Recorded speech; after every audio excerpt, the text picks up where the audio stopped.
Madame, Monsieur, bonsoir. Le 8 décembre 2019, un nouveau coronavirus apparaît en Chine. Depuis ces dates, le Covid-19 s'est propagé dans le monde entier et le Maroc enregistre son premier cas de Covid-19. C'était le 3 mars 2020. Depuis, le Royaume a enregistré un peu plus de 952 000 cas de contamination, 936 000 guérisons et 14 809 décès. Presque un an, jour pour jour, que les autorités marocaines ont entamé une campagne de vaccination impressionnante et saluée de par le monde. Sur une population de 36 millions, 24 millions et demi de personnes ont reçu la première dose, près de 23 millions de doses et 2 300 000 triplement vaccinés. Troisième dose qui est pourtant fortement conseillée pour faire face au nouveau variant Omicron. Pour l'heure, le Royaume ne compte que quelques cas qui se trouvent sur le territoire marocain donc, puisque les autorités avaient mis le pays sous cloche dès l'apparition du variant en Afrique du Sud et ensuite en Europe. Donc ce soir, nous dressons le bilan Covid de l'année qui touche à sa fin et nous ferons aussi le point sur la situation et les risques de son évolution en compagnie de trois experts, en les personnes de Mustafa El-Fahim, directeur de la plateforme génomique fonctionnelle du Centre national de la recherche scientifique et technique, et également, bonsoir, et également de Saïd Afif, membre du comité scientifique et technique de vaccination. Bonsoir, professeur Afif. Bonsoir. Et se joint également à nous par téléphone, professeur Taïeb Hamdi, médecin et chercheur en politique de système de santé. Bonsoir, professeur Hamdi, bienvenue dans l'émission ce soir. Bonsoir. Donc avant de parler de bilan, puisque c'est une émission d'actu et l'actualité c'est aussi les rumeurs, alors ma première question est pour Saïd Afif. Est-ce que la situation épidémiologique aujourd'hui nécessite un retour à des restrictions plus... en tout cas, à plus de restrictions, n'est-ce pas? Et notamment avec le couvre-feu, comme c'est le cas dans quelques pays européens, et comme la rumeur le dit depuis quelques jours aujourd'hui au Maroc. Alors aujourd'hui, est-ce qu'on peut éventuellement envisager un retour à ces restrictions? Premièrement, la situation au niveau de notre royaume, elle est stable. Donc, elle est stable, mais il y a des signaux d'alarme. Signaux d'alarme, c'est l'apparition du premier cas d'Omicron. C'est l'augmentation chaque jour du nombre de cas sévères et l'augmentation, même si elle est minime, du nombre de cas en général. Et aussi, signal d'alarme, la vaccination, elle freine. Donc, pour tout cela, nous sommes appelés, nous, citoyens marocains, à prendre notre responsabilité, chacun individuelle, à savoir respecter les mesures barrières, le port du masque, la distanciation et le lavage fréquent des mains, soit avec de l'eau du savon, soit avec du gel hydroalcoolique. Pourquoi? Parce que cette première mesure, elle peut empêcher la contamination jusqu'à 90%. D'autant plus qu'on est en période hivernale, il y a beaucoup d'autres virus, le rhinovirus, l'adénovirus, le virus de la grippe. Et donc, les gens ont vit beaucoup plus à l'intérieur et il faut aussi à l'intérieur porter le masque. Le deuxième moyen, c'est la vaccination. Et quand on voit dans les pays comme la France où 640 000 personnes se vaccinent chaque jour avec la troisième dose, si on prend les chiffres de ce week-end, chez nous au Maroc, seulement 12 000 qui se sont vaccinés le samedi par la troisième dose, 2 500 le dimanche, encore plus grave, 822 pour la première dose le samedi et 132 pour la première dose le dimanche. Il faut savoir que notre pays, grâce à l'intervention directe de Sa Majesté le Roi, que Dieu l'assiste, nous avons pu avoir les vaccins en quantité, nous avons encore une quantité suffisante pour vacciner et bientôt, début janvier 2022, notre pays va commencer à produire 5 millions de doses de Sinopharm. Donc, il y va de notre responsabilité si on ne veut pas vivre ce que vit maintenant l'Europe, à savoir la France, l'Allemagne et l'Angleterre. L'Angleterre qui enregistre Il y a 3 semaines, il n'y avait pas ça. Mais elle enregistre aujourd'hui plus de 90 000. Oui, mais alors, Saïd Afif, alors justement, si on ne veut pas tomber dans la même situation, est-ce que, compte tenu bien sûr des données que vous venez de partager avec nous, retour ou pas du couvre-feu? Non, Ruth, le couvre-feu, notre État prend cette décision sur recommandation du comité scientifique Oui. quand il y a une augmentation importante c'est-à-dire quand Ce n'est on pas le cas voit aujourd'hui, professeur Afif. Est-ce le cas aujourd'hui? La situation est stable. Non, non, la situation est stable aujourd'hui. Ceci D'accord. dit, comme je l'ai dit, c'est un signal d'alarme. C'est à nous de prendre notre responsabilité. Il ne faut plus qu'on voit les gens ne pas porter le masque quand on le voit dans la rue ou bien dans les transports en commun. Ça, c'est une question qui est primordiale. Respecter les mesures barrières, se faire vacciner les 2 doses et la 3e dose. Pourquoi? Parce que les gens, ils protègent leur santé, mais ils protègent toute la communauté. Donc, il y va de notre responsabilité et notre État joue toujours cet équilibre entre la santé et la santé et l'économie. Et il faut savoir que notre État a pris disposition que maintenant les États européens viennent juste de commencer à prendre, à savoir la suspension des vols. Ça a permis de retarder l'apparition d'Omicron. Donc, notre État fait tout à nous aussi de faire ce que nous devons faire en tant que personne. Très bien. Peut-être une réaction. Respecter les mesures et la vaccination. Oui, alors peut-être une réaction, professeur Taïb Hamdi, par rapport à cela et par rapport à toutes les mesures qui ont été prises. Est-ce que d'autres mesures ou de nouvelles restrictions sanitaires pourraient être à prévoir selon l'évolution naturellement de la propagation du virus et notamment de ce nouveau variant Omicron sur le territoire? Effectivement, j'approuve complètement ce que vient de dire mon ami Dr Afif. C'est ce qu'il a appelé des signes d'alarme. Ce sont en fait des ingrédients pour malheureusement une complication de la situation épidémique. On doit faire face à l'entrée de l'hiver à une vague Delta qui est liée cette fois-ci à la saison, à la propagation du virus pendant la saison hivernale. On doit faire face à l'apparition de ce nouveau variant Omicron qu'on a détecté déjà au Maroc et qui malheureusement dans les cas se double tous les 2-3 jours, qu'il y a un certain échappement immunitaire. De vaccins, ça ne protège que de 30%, 2 injections, ça ne protège que de 30% contre l'infection, 70% contre les formes graves. 3 injections, ça protège énormément. On a une vaccination, une campagne de vaccination qui est au ralenti. On a un relâchement de la population par rapport. Donc, vu les données qu'on a actuellement sur l'Omicron, il ne faut pas se croire que l'Omicron, c'est un variant qui est moins virulent, donc on peut se relâcher. Pas du tout. Un variant qui est moins virulent de 30%, 40%, alors qu'il a une transmissibilité de plus de 100%, 200%, 300%, voire même 400%, et qui échappe à l'immunité, malheureusement, c'est un virulent qui est encore plus grave que Delta sur le plan épidémique. Maintenant, avec toutes ces données, oui, il y aura des restrictions. Les restrictions s'imposent. Ils vont s'imposer tôt ou tard. Mais est-ce que, oui, si les cas arrivent à combien? Parce que là, on ne dépasse pas, on est autour d'une moyenne quand même quotidienne d'un peu moins de 200 cas, ou autour de 200 cas. Est-ce que est-ce que le retour à de nouvelles restrictions est tout simplement, est-ce que c'est logique avec le nombre de cas qui sont enregistrés chaque jour?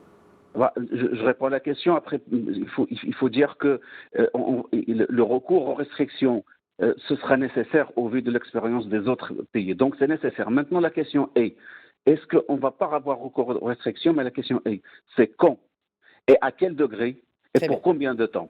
Donc, ce sont les 3 vraies questions. Et la question, est-ce qu'on a des restrictions? On les aura. Maintenant, est-ce que c'est quand et à quel degré et pour combien de temps? Alors, quand on se base pour prendre des mesures restrictives sur des éléments. Premièrement, sur les contaminations. C'est vrai. Mais la contamination, c'est lié à la capacité de tester. Nous, on fait 10 000, 15 000 tests par jour. Donc, il ne faut pas se baser sur le nombre de contaminations pour décider. Il ne faut pas attendre de gros chiffres pour décider des mesures supplémentaires. Ah. Deux, avec l'Omicron, malheureusement, avec l'Omicron, c'est une propagation très, très, très, très rapide. Il faut se baser sur un autre élément, c'est la capacité de notre système de santé. C'est le deuxième élément sur lequel il faut se baser. Troisièmement, il faut se baser sur les acquis qu'on a. Qu'est-ce qu'on a comme risque, qu'est-ce qu'on a comme population et respect des mesures barrières. Un pays dont la population respecte les mesures barrières, respecte les recommandations, s'adapte aux recommandations facilement, peut attendre quelques temps avant de décider des mesures barrières, des mesures restrictives.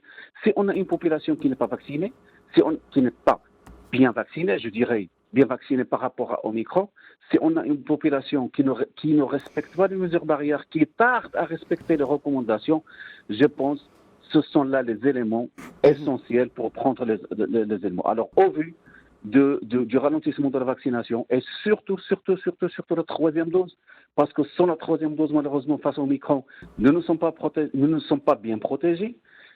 Et devant le relâchement de la population, devant la gravité d'Omicron et de sa transmissibilité, je pense que nous serons amenés très prochainement à prendre des mesures restrictives. Maintenant, c'est à la population, comme l'a dit mon ami Dr Afif, comme l'a dit, c'est à nous, en tant que citoyens, de décider quel degré et quelle est la durée.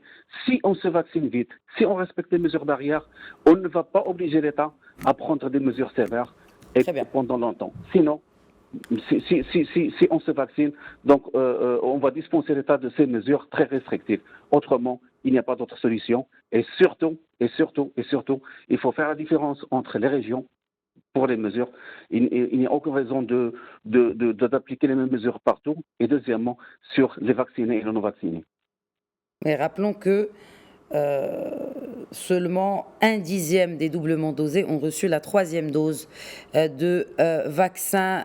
Dr Mustapha Al-Fahim, bonsoir à nouveau. Je rappelle que vous êtes directeur de la plateforme génomique fonctionnelle du Centre national de la recherche scientifique et technique. Donc, puisqu'on parle chiffres, combien de cas avérés, confirmés du variant Omicron ont été détectés à ce jour au Maroc? Alors, bonsoir tout le monde. Donc, pour l'instant, on a un seul cas. Et puis, il y a d'autres cas dont on saura incessamment vraiment s'ils sont Omicron ou non. Et donc, le nombre d'échantillons suspects augmente.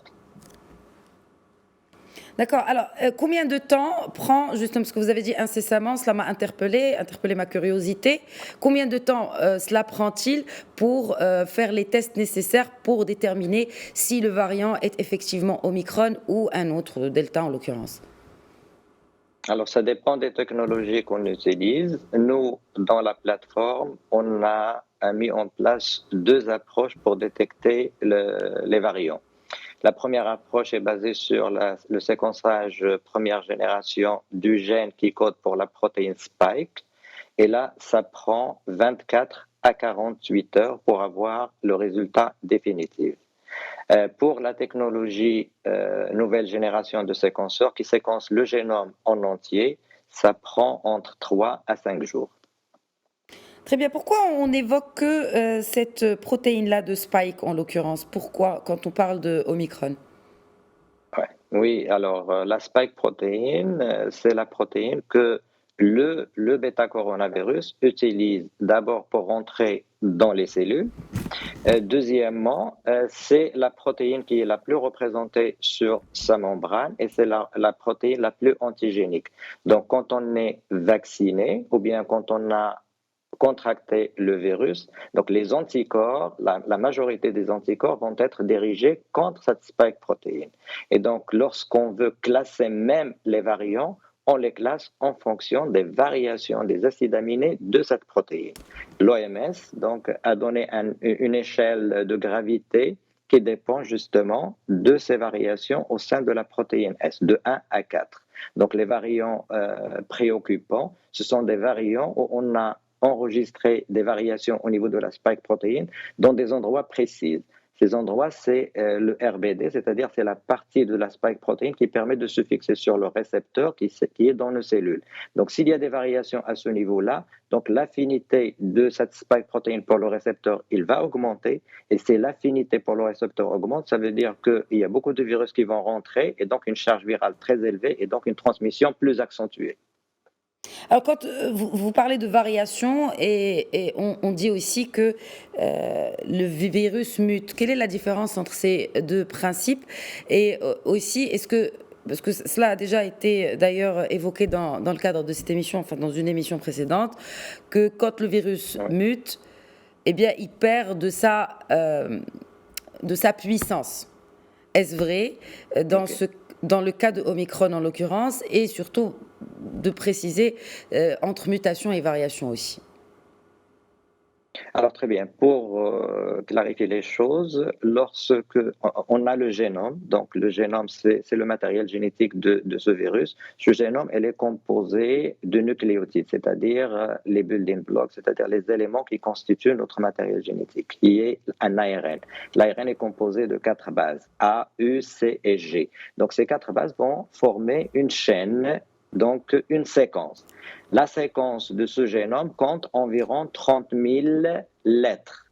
Et donc, lorsque une lettre est substituée par une autre, par exemple un A qui devient un C ou bien un C qui devient un G dans une position précise, on parle de mutation. Les mutations affectent le matériel génétique. Ces mutations, ils peuvent se traduire au niveau des protéines par des variations au niveau des acides aminés. Et quand on dit qu'il y a des variations au niveau des acides aminés, la conformation tridimensionnelle de cette spike protéine va changer. Et donc, lorsqu'on parle de protéines, on parle de variation. Lorsqu'on parle de matériel génétique, on parle de mutation. Alors, les virus à ARN sont connus, ce sont des virus qui mutent pas. Pourquoi? Parce que l'objectif de virus, ou bien l'ultime objectif, c'est de se multiplier. En se multipliant, il doit répliquer, faire des copies de ce matériel génétique. Et au moment de cette réplication, qui est une réaction enzymatique, il y a des erreurs qui se glissent. Alors, il y aurait donc 2 types de mutations. Des mutations à travers lesquelles le virus va acquérir une certaine potentialité et acquérir plus de flexibilité à se transmettre, plus de virulence éventuellement, et plus d'échappement à certains anticorps, qu'ils soient d'origine vaccinale ou d'origine naturelle. Et donc, ces variations-là, ils vont donc se traduire par un renforcement des capacités de virus. Mais parfois, puisque les mutations sont aléatoires, il se peut que certaines mutations vont être en défaveur du virus. Et donc, il y a une donnée qui est fondamentale dans la virologie, c'est que les virus continuent à muter jusqu'à atteindre l'apogée de leur mutation. Et là, lorsqu'ils atteignent cet apogée de mutation, oui, il y aurait donc un déclin et un déclenchement de sa disparition. Donc, c'est avéré pour d'autres virus. Et donc, est-ce qu'il va être la même chose pour le bêta-corona? Donc, c'est le temps qui le déterminera. Très bien.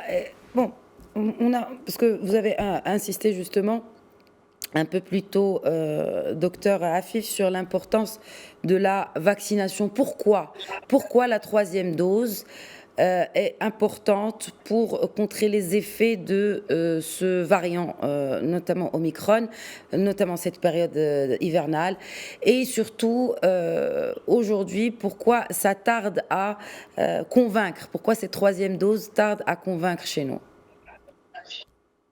Il y a, comme vient de l'expliquer, mais vraiment très clairement, le professeur Fahim, quand on revient aux explications claires, comme il l'a dit, on sait que l'importance de la vaccination est d'avoir beaucoup d'anticorps pour se défendre contre ce virus-là. Les études, et on attend encore, il faut le savoir, on attend encore les études qui vont venir de l'Angleterre, on a montré que la personne, quand elle est vaccinée, 2 doses, elle est protégée, mais quand elle est vaccinée avec la 3e dose, surtout, maintenant on le sait, que ce n'est pas 6 mois après la 2e dose, mais par exemple la France commence à vacciner 4 mois après la 2e dose. On renforce l'immunité, c'est pour cela que c'est appelé 3e dose booster, pour éviter justement les formes graves. Et ça, on peut, les premières études venues d'Afrique du Sud disent que c'est jusqu'à 75%. Avant, pour le Delta, qui est actuellement le plus fréquent chez nous au Maroc, c'est 90%. Il faut le savoir que le problème de ce virus, ce n'est pas la maladie en elle-même, c'est les formes graves. Et les formes graves, malheureusement, viennent chez les personnes qui ont une immunité diminuée. Au niveau du Maroc, on a seulement 5500 lits de réanimation. Donc, si on a beaucoup de personnes qui sont en réanimation, et je reviens à votre première question, l'État prend les mesures restrictives qui sont encore plus drastiques. Il faut savoir qu'il y a d'autres malades qu'il faut soigner. Donc, quand on réserve des unités au Covid alors qu'il faut qu'elles soignent d'autres personnes, ça quand même pénalise tout le système de santé. C'est pour cela que nous insistons sur la vaccination, 1e, 2e dose, mais nous disons aussi que la 3e dose devient nécessaire. Ce n'est pas un rappel, c'est un booster. Oui, mais alors justement, c'est un booster. Professeur Taïeb Hamdi, si on parle d'un booster, qui doit recevoir cette 3e dose? En l'occurrence, si je reformule ma question, est-ce qu'on n'aurait pas besoin d'établir d'abord le degré d'immunité de la personne avant de lui injecter une 3e dose? Non, pas du tout. Déjà, vis-à-vis de Delta, les études ont montré, maintenant la 3e dose est utilisée largement dans beaucoup de pays, donc on a des données, non seulement de laboratoire, mais des données dans la vie réelle. Déjà face au Delta, parlons de Delta, de 3e dose et de Delta. Déjà face au Delta, on sait que dans le laboratoire, le fait de recevoir la 3e dose, ça fait augmenter de 30 à 40 fois les anticorps donc chez la personne qui a reçu cette dose. On sait aussi qu'à partir de 6 mois, les anticorps baissent. Mais il n'y a pas que les anticorps, il y a aussi l'immunité cellulaire. Mais on sait qu'à partir de 6 mois, les gens qui sont doublement vaccinés, malheureusement, ils vont de plus en plus vers la réanimation, même si ils sont beaucoup plus protégés que les personnes non vaccinées. Donc, si on compare Delta maintenant face à Delta, si on prend un chiffre, les personnes, par exemple, qui ont 60 ans et plus, qui ont reçu la 3e dose, par rapport aux personnes non vaccinées du même âge, c'est 50 fois moins, c'est 5000%. C'est 50 fois moins, c'est énorme, moins de décès. C'est 65 fois plus, c'est 65 fois moins de formes graves. Si on compare maintenant face à Delta, la 3e dose, c'est tous les groupes d'âge confondus, indépendamment de l'âge, de 18 ans et plus, c'est 81%, 83% de décès de moins, de risque de décès. C'est 93% de risque de forme grave. Donc déjà, face à Delta, la 3e dose, la dose booster, c'est une nécessité. Maintenant, avec Omicron, quelles sont les données qu'on a? Avec Omicron, les personnes qui sont doublement vaccinées, ce sont des études de Pfizer en Afrique du Sud. Les gens qui ont reçu 2 doses, on a une baisse de leur anticorps de 41 fois. Pas des anticorps, du pouvoir de neutralisation de leur anticorps vis-à-vis d'Omicron de 41 fois. La dose booster, la 3e dose, fait augmenter ce pouvoir de neutralisation 35 fois. Donc ça équilibre. Dans la réalité, maintenant on a les personnes qui sont doublement vaccinées. Ils font presque 30, ils ont l'efficacité pour ne pas faire la Covid, c'est de 30%. C'est très très peu par rapport à ce qu'on avait 95% vis-à-vis de la souche classique. Et c'est 70% pour 2 doses. C'est 70% d'efficacité contre les formes graves et de décès. C'est bien, 70%, c'est une très bonne chose, mais c'est beaucoup moins que les 90% qu'on avait. Maintenant, avec 3 doses, on a 80% de protection contre le Covid, c'est-à-dire les personnes qui ont, avec Omicron, la personne qui a reçu 3 doses, il a 80% de chances de protection, de faire l'infection, d'attraper le virus. Et la protection contre les formes graves et les formes et le décès, c'est plus de 90%. On revient à notre forme initiale. C'est pourquoi maintenant la 3e dose, ce n'est pas une dose de rappel. Maintenant, le schéma, le régime standard de la vaccination contre la Covid-19, c'est 3 doses. C'est la première, la deuxième et la 3e après quelques mois. C'était 6 mois, peut-être ce sera 5 mois ou 4 mois. On va voir avec les études. Donc, il ne faut pas que le délai soit très raccourci parce que ça réduit la force et la durée. Et il ne faut pas qu'il soit très long pour ne pas laisser des lacunes de protection. Donc, si on se pose maintenant la question, c'est pour qui la 3e dose? C'est pour toutes les personnes qui ont 18 ans et plus et qui ont reçu leur 2e dose il y a 6 mois ou 5 mois. C'est important, c'est hyper important, c'est très très important la 3e dose. Sans la 3e dose, malheureusement, on risque de transmettre beaucoup de virus, on risque de voir beaucoup de cas de Covid, on risque de voir le système de santé menacé. Donc c'est à partir de 18 ans. Maintenant, si vous posez la question, la priorité c'est pour qui? Bien sûr, si on n'a pas assez de doses, si on n'a pas assez de moyens, c'est pour les personnes vulnérables, les personnes âgées, les personnes qui ont des chroniques. Mais tant qu'on a les moyens, tant qu'on a les doses, tant qu'on a les stocks de vaccins, tant qu'on a des équipes de vaccination qui sont là, qui attendent les bras à vacciner, c'est une obligation et c'est une urgence et c'est une nécessité pour la 3e dose pour tous les adultes de 18 ans et plus. Et même une étude en Israël a montré que la 3e dose a pu briser une vague. La vague Delta en Israël a été brisée grâce à la 3e dose. Donc, maintenant, on ne se pose plus la question sur la 3e dose. Maintenant, il faut aller prendre sa 3e dose. Et pour les gens qui n'ont pas encore pris la première et la 2e, il faut se précipiter à le faire parce que 1 dose, 2 doses, 3 doses, c'est le régime standard qui va nous protéger contre Delta, contre Omicron et même, je peux avancer selon les experts qu'avec 3 doses, et même, on pourra être protégé contre d'autres mutants qui vont apparaître parce que la 3e dose ne fait pas augmenter seulement la quantité des anticorps, mais la 3e dose, il fait transformer la qualité aussi des anticorps. Les anticorps, ils sont de plus en plus intelligents, je dirais, entre guillemets, ils savent contrarier le virus, ils savent tuer le virus, ils savent s'attaquer au virus à chaque fois qu'on a une dose de plus. Donc c'est une amélioration sur le plan quantité et c'est une amélioration sur le plan qualité. C'est pourquoi peut-être, on l'avait dit avant Omicron, on avait dit que les personnes qui ont 3 doses vont pouvoir peut-être faire face à un nouveau variant. Les études le montrent actuellement. Et si on a 3 doses, peut-être même qu'ils seront protégés contre d'autres variants qu'on n'espère pas voir. Pour combien de temps? Pour combien de temps? Parce que avant, la 3e dose était prescrite à partir ou en tout cas après 6 mois de la prise de la 2e dose. Il devait y avoir une 4e dose, parce que vous dites que s'il y a un nouveau variant, eh bien la 3e dose, elle peut aussi le protéger contre un nouveau variant si il y a un nouveau variant après Omicron, ce qui est sûr du point de vue scientifique. Donc du coup, est-ce que la période elle a été restreinte à 4 mois? Donc est-ce que ça va devenir trimestriel, mensuel? Parce que c'est des questions que se posent beaucoup de personnes. Parfaitement.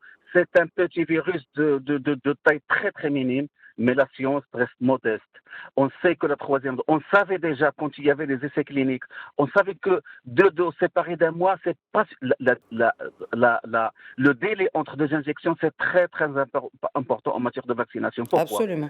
Plus le délai entre 2 doses est long, plus on a plus d'immunité et plus la durée de la protection est longue. Alors on se pose la question, alors pourquoi ils nous ont dit au départ 1 mois entre les 2 doses? Parce que 1 mois entre les 2 doses, parce que c'était l'urgence, il fallait protéger la vie des gens. On savait que entre 2 doses, ce ne sera pas la protection ne sera pas très très très très durable dans le temps. Mais on sait, c'est pourquoi maintenant aujourd'hui on n'a pas raccourcir très très vite de 6 mois à 3 mois, par exemple, la troisième dose. Pourquoi? Parce que si le délai est très court, on va perdre en force d'efficacité, en durée. Et si on attend beaucoup plus, on va laisser les gens sans protection pendant un certain temps. Donc il faut trouver la durée optimale pour ça. Et cette durée optimale, on va la trouver dans les semaines à venir avec plus d'études. Maintenant, est-ce qu'on aura besoin d'une quatrième dose? Après, si on prend une dose, troisième dose, 6 mois, 5 mois après la deuxième dose, l'efficacité sera longue. Maintenant, ce sera longue et durable et forte. Maintenant, s'il y a émergence d'un autre variant, personne ne peut répondre à cette question. Mais dans tous les cas, heureusement pour nous, qu'il y a cette vaccination qui est toujours efficace et il y a la recherche scientifique qui sait adapter les vaccins avec l'émergence des variants. Mais le plus important le plus intelligent serait, c'est de ne pas faire émerger beaucoup de variants. Et comment le faire? C'est se vacciner le plus vite possible et respecter les mesures barrières. C'est le meilleur moyen pour réduire le risque de l'émergence de variants. Très bien, c'était clair. Professeur Mustapha Al-Fahim, alors, est-ce que si venait à se propager autant que le Delta, est-ce que le variant Omicron est préoccupant? Bien sûr, il a été classé comme préoccupant par l'OMS, mais est-ce qu'on peut s'attendre aussi à des répercussions aussi graves que le Delta? Alors, d'après les données que nous avons reçues de l'Afrique du Sud, donc on sait très clairement que l'Omicron se transmet très rapidement, mais généralement, elle est moins dangereuse que le Delta.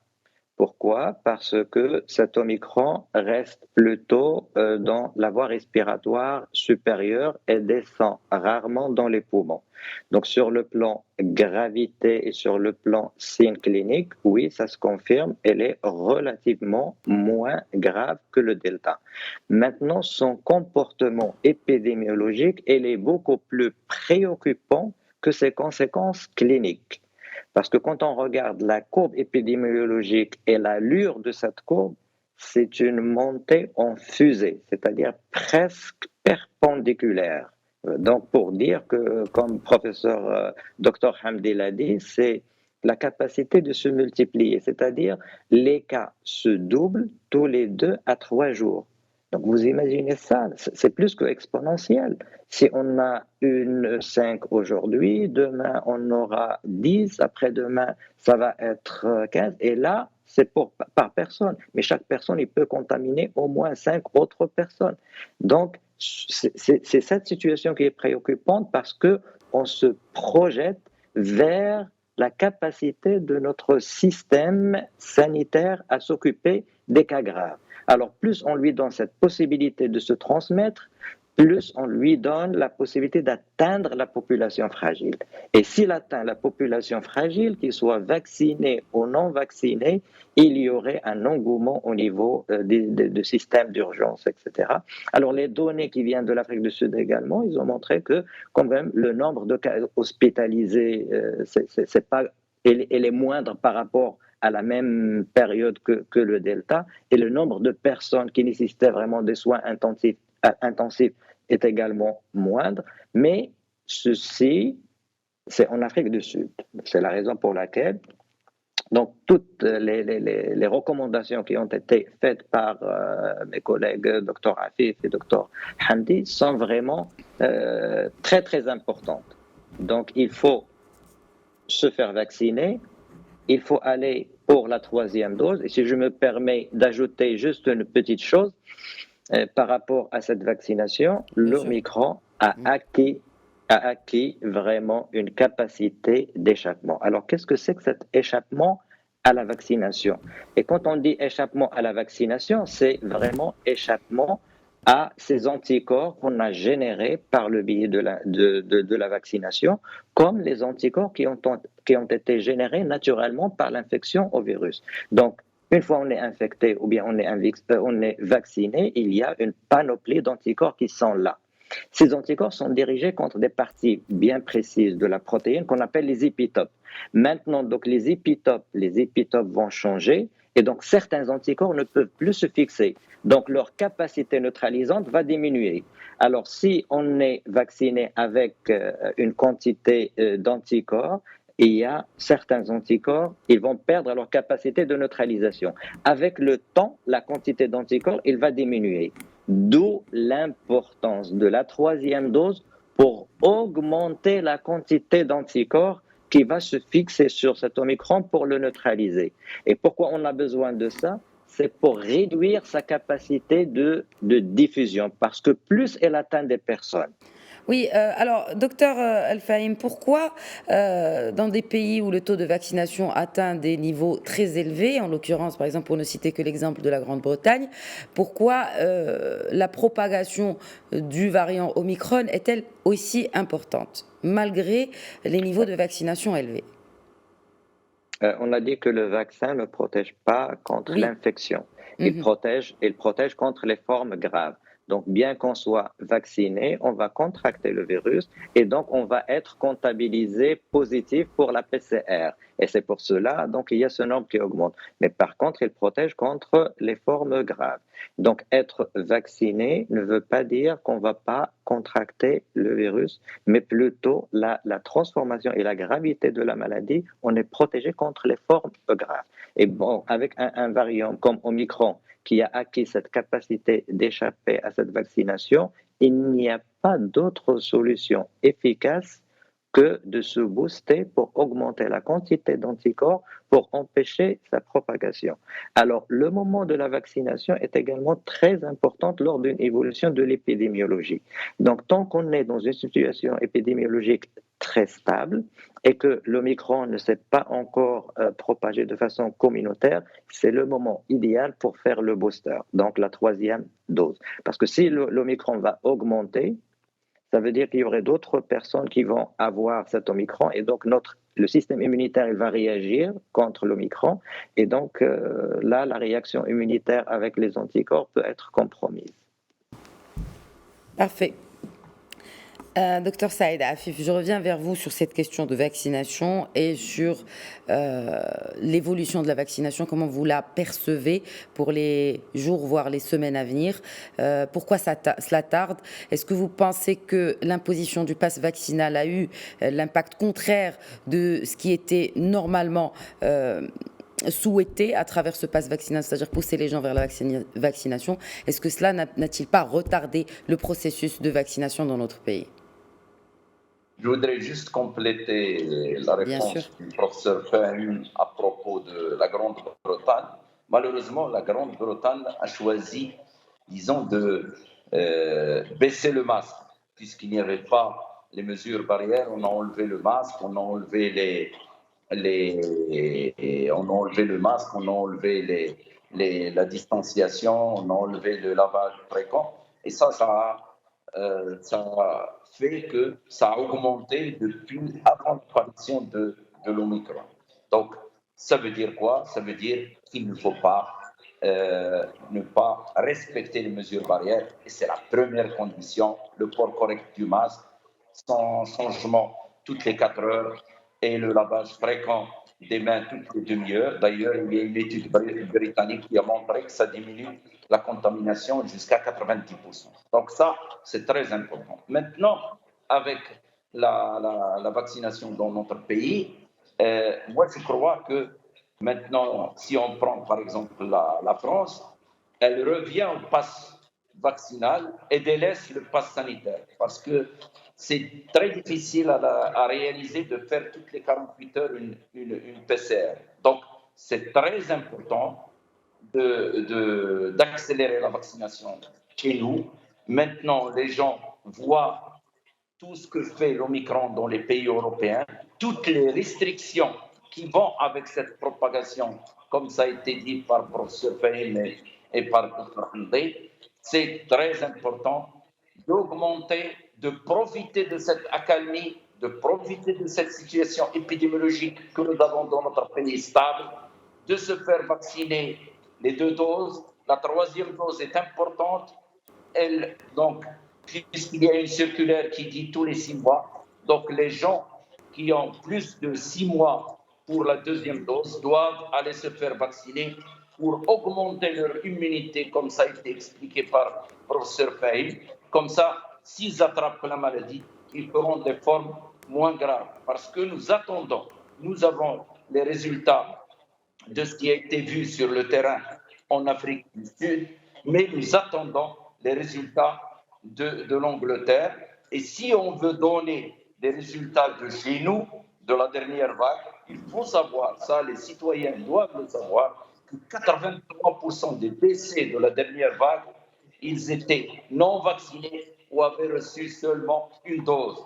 Et les 17% avaient reçu les 2 doses, il y avait plus de 5 mois et demi après la deuxième dose. Donc, c'est important de respecter les mesures barrières, c'est important de se faire vacciner, c'est le seul moyen pour qu'on puisse avoir moins de restrictions et pour que ça, c'est très important. Quand vous dites c'est le seul moyen qu'on ait moins de restrictions, c'est-à-dire que c'est le seul moyen aussi peut-être d'ouvrir les frontières. Et, admettons si on ouvre les frontières et que la propagation d'Omicron... Oui, pardon, Aujourd'hui, l'ouverture des frontières n'est pas à l'ordre du jour parce qu'on voit que les autres pays referment leurs frontières. Aujourd'hui, on est là, nous avons juste le respect des barrières, la vaccination. Et il y a une chose importante qu'on a tendance à oublier, c'est que nous avons la chance, cette année, nous avons les cours en présentiel. Et ça, nous ne pouvons que féliciter nos enfants de 12-17 ans et leurs parents, parce qu'il faut savoir qu'il y a plus de 2 600 000 élèves qui se sont vaccinés et que ces élèves, même s'ils ne font pas de forme grave, ont participé à l'immunité collective. Donc, ils nous ont donné une leçon de citoyenneté et nous, les adultes, nous devons aussi aller se faire vacciner, faire les 3 doses pour ceux qui ont dépassé les 6 mois. Et ça, nous ne pouvons que dire bravo à tous les journalistes parce qu'ils participent à sensibiliser les citoyens et à l'importance depuis le premier cas. Et ça, c'est important. Notre rôle à nous de dire, et aujourd'hui, avec les médias, on voit ce qui se passe dans les autres pays et nous ne voulons pas arriver à ces situations avec plus de restrictions parce que, on le dit en arabe, donc à nous de prendre nos responsabilités, de respecter les mesures et d'accélérer la vaccination. Très bien. Taïeb Hamdi, peut-être un dernier mot pour clore ce tour de table et en l'occurrence justement pour terminer sur ce variant Omicron plutôt, est-ce qu'il a été importé? Oui, à mon sens, clairement, il a été importé. Mais comment, puisque le premier cas a été détecté 2 semaines après la fermeture des frontières? Et toutes les possibilités sont là. Peut-être il circulait avant même la fermeture des frontières. Peut-être que de toute façon l'enquête épidémiologique elle est toujours en cours. Une enquête épidémiologique ne veut pas dire forcément si on n'a pas trouvé, ne peut pas dire forcément qu'il n'y a pas de cas contact. Donc il faut attendre. Et en plus, on aura plus de données quand on aura d'autres cas. Et une comparaison de séquençage va nous permettre. Moi, une chose, la Grande-Bretagne, il est bien vacciné, mais c'est à 67-68%. Ce n'est pas assez pour faire face à Delta. Ce n'était pas assez pour faire face à Delta, ni même à Omicron aujourd'hui. Deuxième idée sur laquelle je vais revenir brièvement, c'est effectivement on a des signaux de l'Afrique du Sud que les symptômes sont plus légers, qu'il n'y a pas beaucoup de cas graves. Les experts mettent en garde. D'abord, il faut attendre parce que maintenant ça touche les jeunes et ça touche peut-être les personnes qui n'ont reçu qu'une seule dose et d'autres qui ont été infectés avant. Donc, ils ont une certaine immunité qui ne le protège pas contre l'infection, mais qui les protège contre les formes graves. Donc, il faut attendre, il ne faut pas se précipiter, même si on s'accorde à dire que ce variant ne sera pas plus virulent que Delta. Mais un variant qui est très, très transmissible, c'est beaucoup plus grave qu'un variant plus virulent. Si on compare un variant à 50% plus transmissible à un variant qui est 50% plus virulent, on préfère avoir un variant plus virulent de 50% que plus transmissible de 50%. Maintenant, avoir un variant qui est de 200, 300, 400% plus transmissible par rapport à un variant qui serait moins virulent de 30% ou de 40% ou de 50%, malheureusement, si vous regardez un peu les bourses, si vous regardez les autres pays, pourquoi ils se précipitent? Parce qu'ils ont compris la leçon. Un variant plus transmissible, même s'il est moins virulent, il est plus dangereux sur le plan épidémique, comme l'avait souligné tout à l'heure Dr Afif et le professeur Fahim. Alors, justement, s'il est beaucoup plus contagieux, est-ce inévitable qu'on se retrouve déjà dans quelques mois, ça c'est sûr, dans quelques semaines même peut-être, que le variant Omicron soit dominant en Europe? Est-ce qu'on va se retrouver dans la même situation au Maroc? Parce qu'on ne va pas garder ces frontières éternellement fermées. Certainement. Le Omicron, il est là, il va détrôner les autres variants, quoi que l'on fasse. Ça, c'est certain. Maintenant, la question est comment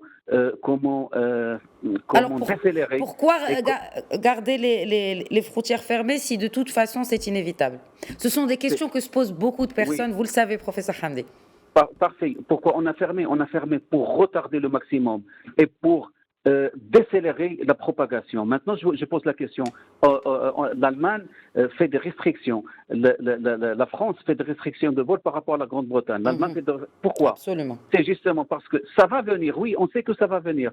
Mais on veut que ça vienne pas d'un seul coup, pas un feu dans la brousse, comme on le dit, mais que ça vienne alors que nous sommes bien préparés pour faire face, que ça vienne doucement, que nous sommes préparés, que les gens ont déjà reçu leur 3e dose, qu'ils ont compris que les mesures barrières, c'est important. Donc, le fait que ça va venir ne veut pas dire ouvrir les portes grandes ouvertes à ce variant Omicron. Donc, certainement, les frontières seront bien sûr ouvertes, les vols ils vont reprendre, la vie va reprendre, mais quand on a bien maîtrisé, quand on aura maîtrisé la situation, ou au moins avoir le moins possible de dégâts. Ouvrir les frontières et les vols et fermer l'école, ce n'est pas une bonne chose. Prendre des mesures alors que d'autres mesures sont nécessaires. Par exemple, si demain, après-demain, nous sommes obligés de prendre des mesures qui vont affecter la vie sociale, les libertés des gens, la vie économique, l'école, c'est difficile. Donc, c'est toujours une balance bénéfice-risque. Et maintenant, il faut se protéger. On a un cas, il ne faut pas ouvrir les portes pour avoir beaucoup de cas encore plus. Ce ne sera pas d'une manière indéfinie. Ça va s'ouvrir, mais il faut voir les autres pays qui sont en train de faire. Ceux qui n'ont pas fermé sont en train de fermer actuellement. Bon, maintenant, partiellement ou totalement, c'est une autre question. On ne va pas s'attarder là-dessus, mais les mesures sont nécessaires. Et chaque pays prend les mesures selon ses capacités. Le Maroc prend des mesures selon sa capacité de testing, combien il peut faire de tests, sa capacité de système de santé, combien il peut recevoir de cas graves, sa capacité économique, de convalescence économique et de reprise économique, et selon le respect, le degré de respect de la population des mesures barrières. Donc chaque pays, il prend ses décisions, non seulement en fonction des indicateurs épidémiques, mais aussi d'autres indicateurs, système de santé, population et autres. Merci beaucoup. Merci, professeur Taïb Hamdi. Merci d'avoir été avec nous. Une dernière question à Mustafa Al-Fahim, directeur de la plateforme génomique fonctionnelle du Centre national de la recherche scientifique et technique, par rapport à cette question d'importation du virus et de sa propagation et faut-il réellement ou comment faut-il se préparer à la propagation de ce variant Omicron? Alors très bien, donc juste pour un petit peu par rapport aux mesures restrictives, les mesures restrictives sont dictées par l'évolution de la situation épidémiologique. La situation épidémiologique et son évolution, ils sont dictés, 1, par le comportement des citoyens, 2, par la nature du virus. Donc, le comportement des citoyens est très important en termes de respect des gestes barrières et bien sûr en fonction de la nature de ce virus. Donc, en regardant ce qui se passe dans les autres pays avec cette augmentation flagrante de nombre de cas, donc il faut s'attendre également à la prochaine vague serait une vague d'Omicron. Et dans ce cas-là, donc il faut prendre les mesures, déjà reprendre nos habitudes. C'est vrai que maintenant, ça fait 2 ans qu'on est habitué avec ce virus. On commence à se sentir beaucoup plus à l'aise. Il n'y a plus ce sentiment d'anxiété qui est engendré par un virus qu'on ne connaît pas comme au départ. Maintenant, on commence à s'habituer avec ce virus. Et donc, les gens prennent un peu plus de temps vraiment à réagir à tout annoncement ou bien à tout signal d'alarme quant au danger de ce virus. Non, nous sommes devant vraiment un danger qui est maintenant parmi nous, qu'il soit importé ou pas importé, elle est parmi nous. Et donc, la question qui se pose, c'est comment se préparer. Donc, il faut préparer notre système sanitaire. Il faut que les citoyens soient également préparés, sensibilisés. Ça, c'est votre rôle comme journaliste. Et je pense que vous le faites très, très bien. Merci. Merci beaucoup. Merci infiniment, professeur Mustapha Al-Fahim. Je vous remercie d'avoir participé à cette émission et d'avoir éclairé l'opinion publique de manière scientifique sur les réalités de ce variant Omicron et de la nécessité de la vaccination et du maintien des gestes barrières. Merci beaucoup, professeur. De rien, merci. Mes remerciements vont également aux 2 experts qui ont participé avec nous, en l'occurrence professeur Saïd Afif du comité scientifique et technique de vaccination et professeur Taïb Hamdi. Merci à vous de nous avoir suivis. Très bonne soirée.